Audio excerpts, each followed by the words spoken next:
ఒకే ఒక hot topic ఏంటంటే ఇమ్మడి రవి. అసలు ఈ ఇమ్మడి రవి ఎవరు? ఈ ఇమ్మడి రవి అసలు ఐ అంటే గన ఇమ్మడినా, ఐ బొమ్మ అంటే గాన ఐలో ఫస్ట్ లెటర్ వచ్చేసి ఇమ్మడినా అనేసి చాలా వరకు అనుకుంటూ ఉన్నారు. అది నిజమే. ఎందుకంటే గన ఇతనైతే గన దాదాపు 22,000 మూవీస్ డైరెక్ట్గా ఐ బొమ్మలో అప్లోడ్ చేయడం జరిగింది. అండ్ తక్కువ ఎంబీతో హై క్వాలిటీతో మనకైతే ఆయన పైరసీ చేయడం, అలాగే హెచ్డి మూవీస్ మనకి అందించడం జరుగుతుంది. అయితే ఇతని నెట్వర్క్ మన దేశంలో కాకుండా అనదర్ కంట్రీస్లో కూడా ఇతని నెట్వర్క్ అనేది ఉందన్నమాట. ఇది ఒక్కడే నడిపేకి కాదు, ఇతని మెయిన్ అడ్మిన్ అనేసి చెప్పుకొని వస్తున్నారు. అయితే ఇతను అడ్మినే కానీ మూవీస్ ప్రింట్ అమ్మడానికి మన ఇండియా నుంచి థియేటర్కి వెళ్ళిన వాళ్ళు ఇతనికి అమ్మితే ఇతనికి ఎలా అమౌంట్ వస్తుంది? మనకు ఫ్రీగానే కదంటే ఒక్కటి గుర్తెట్టుకోండి. ఒకటి ఏంటంటే మనం డౌన్లోడ్ చేస్తున్నప్పుడు ఎంబీ వాళ్ళకి పోతుంది, ఆ ఎంబీ అంతా వాళ్ళు అమ్ముకుంటారు. అండ్ రెండోది ఏంటంటే మనకు మూవీ స్టార్టింగ్లో 1x బెట్టింగ్ యాప్స్ మనకు కనిపిస్తూ ఉంటాయి. మూవీ రిలీజ్ అయిన DVD స్క్రీన్ ప్లే చేసినప్పుడు కానీ, లేదంటే కానీ మనకి స్టార్టింగ్ 1 డేలో వచ్చినప్పుడు కానీ ఆ యొక్క 1x బెట్ అనేసి వస్తాయి. వాళ్ళు వీళ్ళకి అమౌంట్ ఇస్తారు. దానివల్ల ఆ 1x బెట్లో అమౌంట్ వస్తుంది అనేసి మనం క్లిక్ చేసినప్పుడు మన అమౌంట్ పోతుంది కదా. సో అలా కాకపోయినా కూడా వాళ్ళకి వాటి నుంచి 20 కోట్ల దాకా ఉన్నాయనుకోవచ్చు. కానీ 22,000 మూవీస్ అంటే కానీ ఇంకెంత సంపాదించుంటారో. ఆయన అకౌంట్లో ఉన్న ప్రజెంట్ 3 కోట్లు అయితే కన్నా వాళ్ళైతే కన్నా బ్లాక్ చేయడం జరిగింది. ఇంకోటి ఏంటంటే ఇమ్మడి రవిని పట్టించింది తన భార్య అనమాట. ఇది నిజం అనేసి అంటూ ఉన్నారు, కానీ ఇది నిజం కాదు. దీంట్లో నేను ఏం చెప్తున్నానంటే ఇమ్మడి రవికి అలాగే తన భార్యకి ఆల్రెడీ 3 years బ్యాకే విడాకులు అయిపోయాయి. వాళ్ళు ఓకే అంతా ఉన్నారు. అయితే అతను ఎందుకు వచ్చాడంటే హైదరాబాద్కి, అతను యొక్క ఆస్తులు హైదరాబాద్లో ఉన్నాయి. అవి అమ్ముకొని ఇంకా ఫైనల్లీ ఎక్కడే సెట్ అయిపోదాం అనుకొని వచ్చాడు. అయితే 3 months నుంచి వీళ్ళైతే కన్నా మొత్తం ప్రొటెక్షన్ అంతా పోలీసులంతా కూడా ఈ యొక్క పైరసీ పైన చాలా అంటే చాలా దృష్టి పెట్టి చిక్కితే చాలు, ఒక ఛాన్స్ వస్తే చాలు పట్టుకున్నాం అనేసి వేచి ఉన్నారు. అయితే ఫైనల్లీ అతను ఇండియాకి రావడం, అక్కడ హైదరాబాద్లో అతన్ని అరెస్ట్ చేయడం, ఇప్పుడు పోలీస్ స్టేషన్ కస్టడీలో పెట్టడం జరిగింది. అయితే ఇవన్నీ ఎందుకు జరుగుతుంది అంటే ఒక పక్కన ఏం చెప్తున్నారంటే ఇండస్ట్రీకి చాలా వేల కోట్లు నష్టం అయిపోయింది. ఎందుకంటే కన్నా ఈ ఇయర్లో రిలీజ్ అయినవన్నీ కూడా హై ప్రింట్తోనే వచ్చేసాయి అని చెప్పుకుంటూ వచ్చారు. అయితే పేద ప్రజలు ఏం చెప్తున్నారంటే అందింత టికెట్ రేట్లు మనం పెంచడం వల్ల ఇప్పుడు పేద ప్రజలు ఎలా వెళ్తారు కాబట్టి అతను ఫ్రీగా మనకు అందిస్తున్నాడు, అది మేలు కదా అనేసి కొంతమంది అంటున్నారు. అయితే కన్నా న్యాయానికి విరుద్ధంగా వెళ్ళారు అనేసి కొంతమంది, ఆ విరుద్ధంగా వెళ్ళినా కూడా మంచి దారి ఎంచుకున్నారు అనేసి చాలామంది. అతన్ని స్టాలిన్ మూవీలో చిరంజీవి గారిని ఎలా పోల్చారో అలా పోలుస్తూ ఉన్నారు చాలా వరకు కామెంట్స్లో కానీ, అలాగే రీల్స్లో కానీ, మీమ్స్లో కూడా.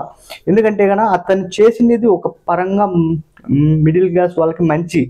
అండ్ ఈ డైరెక్టర్, ప్రొడ్యూసర్స్, హీరోస్ మొత్తం అంతా కూడా ఎన్నో వేల కోట్లు బడ్జెట్ పెట్టి తీసిన మూవీస్ ఒక్క రోజులోనే హై ప్రింట్ మనకి ఆన్లైన్లో చిక్కితే ఎవరు వెళ్తారు మూవీస్కి?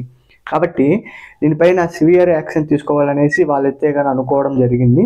అయితే ఇక్కడ ఏం జరుగుతుందంటే అతనికి రిమాండ్ అనేది విధించారు.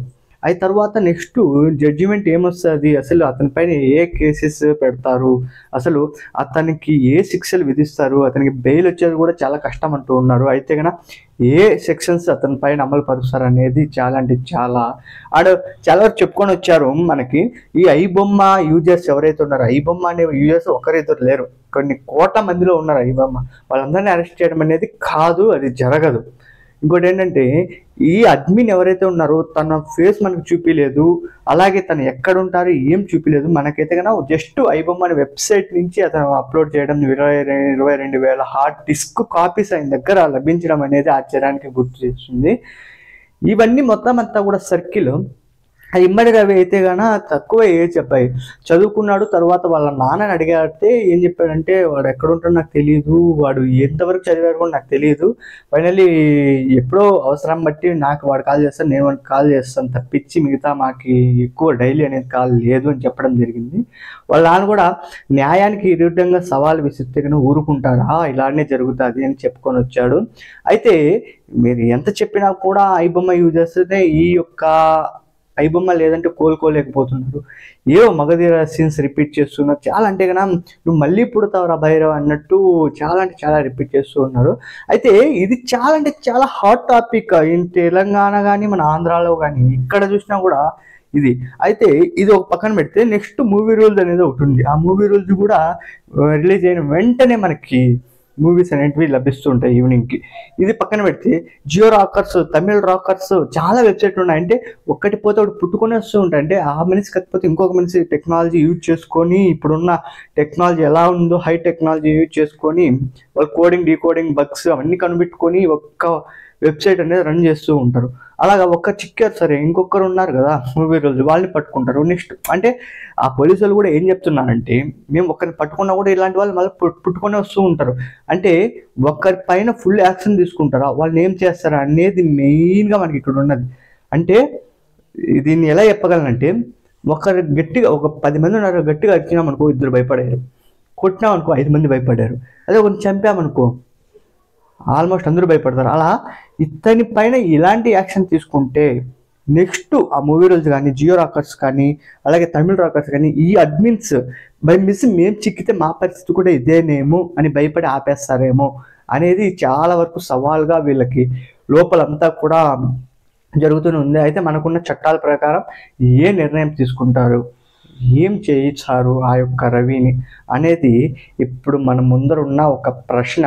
మీరేమనుకుంటున్నారో ఒక్కసారి చెప్పండి. అంటే అతను చేసినది మంచిదా, లేదంటే కానీ ఇండస్ట్రీకి విరుద్ధంగా, లేకపోతే కానీ చాలా మోసం చేశాడా అనేది మీ యొక్క హాట్ కామెంట్ నిర్ణయిస్తుంది అనేసి నేనైతే కోరుకుంటున్నాను. దీంట్లో నేను ఏం చెప్పాలనుకుంటున్నానంటే ఒకటి, ఇమ్మడి రవి అనే అతను ఒక ఐబొమ్మ అనే వెబ్సైట్ స్టార్ట్ చేసి కొన్ని ఇయర్స్ నుంచి మనకు ఫ్రీగా ఆ మూవీస్ని అందిస్తూ ఉన్నాడు. ఇప్పుడు సడన్గా అతన్ని పట్టుకొని అతను ఏదో పాకిస్తానీ వాళ్ళగా మనం పోలుస్తున్నాం అనేసి చాలా ప్రజలు కామెంట్లు పెడుతున్నారు.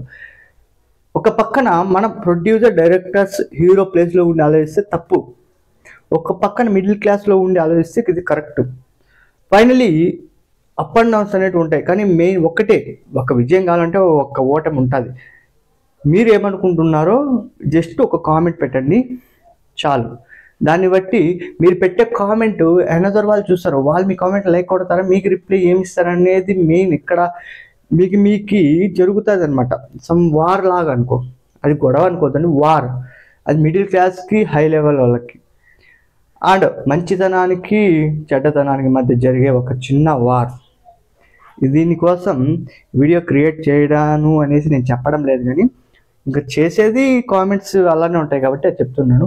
ఇమ్మడి రవి అనే వ్యక్తిని నెక్స్ట్ ఏం చేయబోతున్నారు అనే వీడియోతో ఎటువంటి అప్డేట్ వచ్చినా మీ ముందు నేను వస్తాను, మాట్లాడతాను. అంతవరకు మీరు జాగ్రత్త, అందరూ బాగుండాలి, అందులో మనం ఉండాలి. And finally thank you for watching this video.